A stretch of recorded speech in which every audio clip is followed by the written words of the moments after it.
Salut les replayers, on se retrouve pour une nouvelle vidéo. La belle famille Anderson là qui piétine en ce moment. Hein. Ah, c'est compliqué, hein, c'est compliqué pour les champions d'Afrique. Deuxième défaite consécutive pour les champions d'Afrique qui perdent cette fois face à la Zambie. Anderson, pas mal de choses à dire sur ce match et on va essayer de tirer ensemble les conclusions de ce qu'on a vu là. Bah écoute, j'ai été assez déçu par la prestation des éléphants. Franchement, je ne m'attendais pas à ce genre de match de la part du champion d'Afrique, surtout après une sortie où il y a eu une déroute. Hein. Je pensais qu'ils allaient relever la tête, mais ça a été encore très compliqué ce soir. Fémi, j'ai hâte qu'on en parle. Et bon, on va en parler tout de suite, c'est parti. Donnez-nous vos avis en commentaire et on envoie le générique.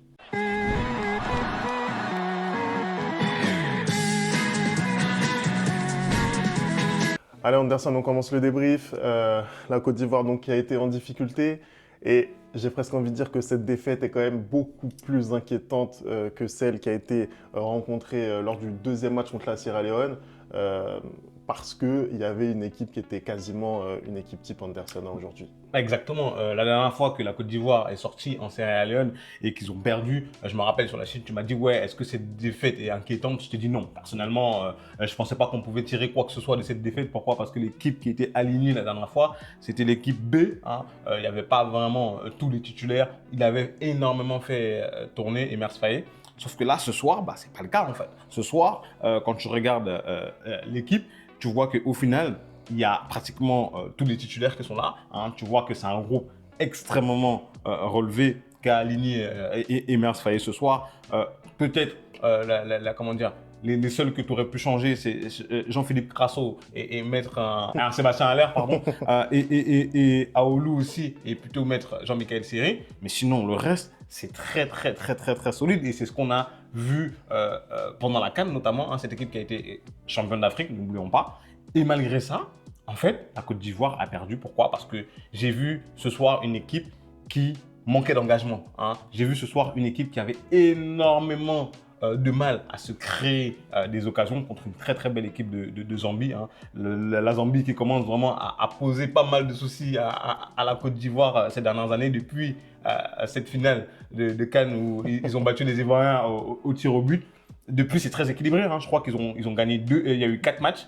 Entre-temps, ils ont gagné 2 fois et la Côte d'Ivoire a gagné 2 fois. En fait, tu vois que quand la Côte d'Ivoire a joué contre une équipe en place, là, ça a été compliqué. Et c'est compliqué depuis ce match de la Sierra Leone parce que ça fait 2 défaites de suite. Hein. La Côte d'Ivoire n'a plus eu 2 défaites de suite depuis la CAN en janvier, hein, dans leur groupe de CAN. Et en fait, on a du mal à comprendre là ce qui n'a pas marché ce soir. Franchement, je ne veux pas te mentir, j'ai du mal à comprendre ce qui n'a pas marché ce soir. Ouais, c'est compliqué. Je pense que, tu l'as dit, on était sur une compo assez classique. Est-ce que l'absence d'un Jean-Michel Seri est si préjudiciable que ça? Parce qu'on se rappelle que lors de la CAN, c'est son entrée dans le 11 type qui a vraiment métamorphosé le visage de ce milieu de terrain avec Sangaré qui accompagnait les 2 tauliers que sont Kessié et Fofana. Je ne sais pas.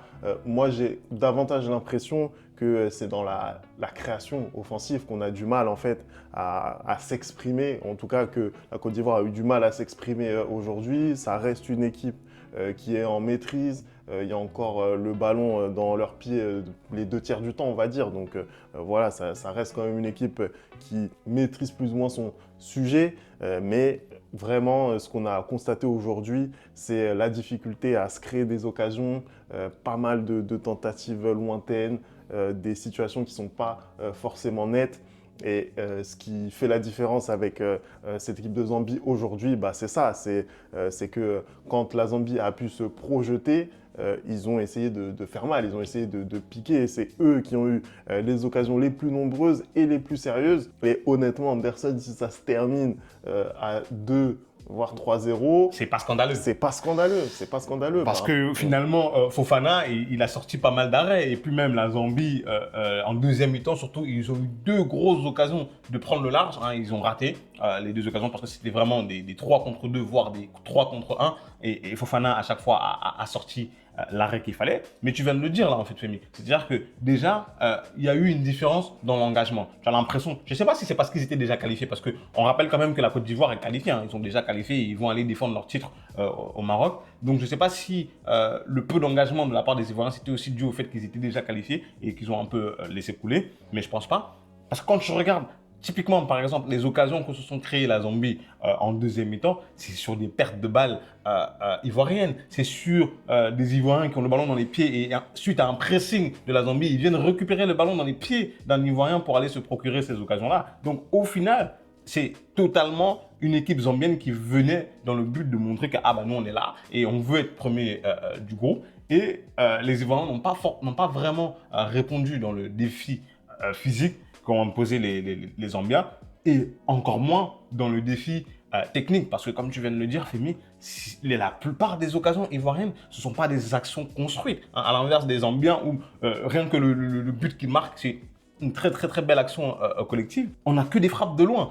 C'est pas du tout la Côte d'Ivoire qu'on a vue ces dernières semaines, hein. Après, on va pas commencer à les enterrer non plus parce que ils sont capables de produire ce beau football-là. On l'a vu justement. Et une fois passé les poules à la CAN, ils nous ont développé l'un des meilleurs footballs du continent. Ces derniers mois, ils ont affronté des équipes comme l'Uruguay, comme le Bénin, plein d'adversaires vraiment de haut niveau. Et malgré tout, le football était présent. Tu voyais que voilà, ils jouaient au football. Là, ce soir, ça n'a pas été le cas. Ça n'a pas été le cas parce que notamment Adingra et encore Evan Guessant ont eu du mal, hein. D'ailleurs, ils sont sortis à la mi-temps, il les a remplacés, Emers Faé, il a mis Konaté et Jérémy Boga, voilà, parce qu'il y avait un manque de créativité en attaque, tu vois. Il y avait un manque. En fait, j'ai l'impression que dans tout le match ce soir, il y a eu un manque de créativité de la part des Ivoiriens. Après, est-ce que c'est un jour sans ou est-ce qu'il faut commencer à s'inquiéter parce que ça fait 2 défaites de suite?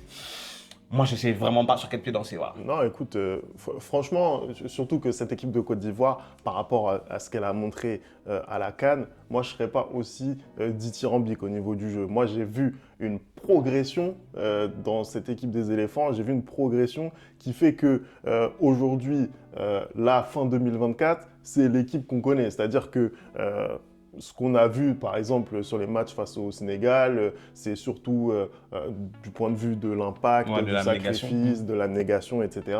On voyait vraiment d'autres qualités. Là, maintenant, ce qu'on voit, c'est davantage de maîtrise au niveau du jeu. On sent que c'est une équipe qui est sur une progression linéaire. Après, tu l'as dit, on est sur une équipe qui est qualifiée déjà pour la CAN, qui va pouvoir défendre son titre. Il ne faut pas l'oublier, l'essentiel est là. Ce serait bête de notre part de tirer des conclusions vraiment hâtives sur ce type de match. Après, c'est aussi des matchs qui te servent à te préparer pour la suite. Tu vois, ça reste des matchs internationaux à remporter. Là, tu as une bonne adversité en Zambie, tu vois, ça te permet aussi de t'étalonner. Et c'est vrai que là, sur ce match-là précisément, ils n'ont pas réussi à faire mieux que cette défaite en Zambie. Voilà, il ne faut pas s'alarmer, mais je pense que c'est une équipe qui a connu une progression linéaire. En fait. Après, moi, ce qui m'inquiète, je pense que tu l'as peut-être dit tout à l'heure, c'est, tu as dit, est-ce que quand Jean-Michel Seri n'est pas dans cette équipe, est-ce qu'il y a un souci? Moi, je ne pense pas que ce soit un problème de Jean-Michel Seri, parce qu'ils ont perdu contre la Sierra Leone, il était là, Jean-Michel Seri. Je pense que c'est plutôt, si un des 3 titulaires n'est pas là, qu'il y a un souci, parce que quand il n'y a pas soit Jean-Michel Seri, soit Seko Fofana ou Franck Kessié, c'est là qu'il y a un souci parce que je crois que quand ils ont perdu en Sierra Leone, je ne sais plus si c'est Franck Kessié, non, je crois que c'est Fofana qui n'était pas là, un truc comme ça. Donc du coup, en fait, tu as l'impression que pour qu'il crée vraiment du jeu et pour qu'il soit solide au milieu de terrain, il faut les 3 alignés tout le temps titulaires, tu vois. Parce que quand tu regardes la manière, justement, je parlais d'engagement, la manière dont les Zambiens se sont un peu incrustés dans la défense de la Côte d'Ivoire ce soir, tu vois qu'il manque de l'impact au milieu de terrain. Tu vois que c'était beaucoup trop facile pour eux et c'est pas normal quand tu es une équipe du niveau de la Côte d'Ivoire de laisser les Zambiens aller autant se procurer des occasions et être autant face à ton gardien, c'est pas normal. Donc du coup, j'ai l'impression que il faudrait que trouve très vite la solution, Emers Faé, mais que si un des 3 n'est pas là, bah, il y a un déséquilibre dans l'équipe. En fait. Après, ça c'est à lui de trouver les solutions. Emers Faé, c'est vrai que c'est plus difficile pour un sélectionneur, justement, d'avoir plusieurs solutions, comme ça peut être le cas en club.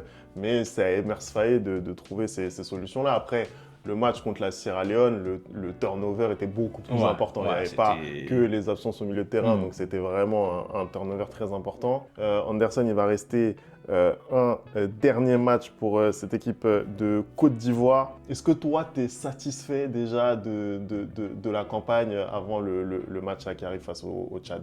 Satisfait, je ne sais pas si je dirais que... je peux pas savoir si on est satisfait ou pas, dans le sens où je crois que c'est quand même 3 victoires et 2 défaites. Hein.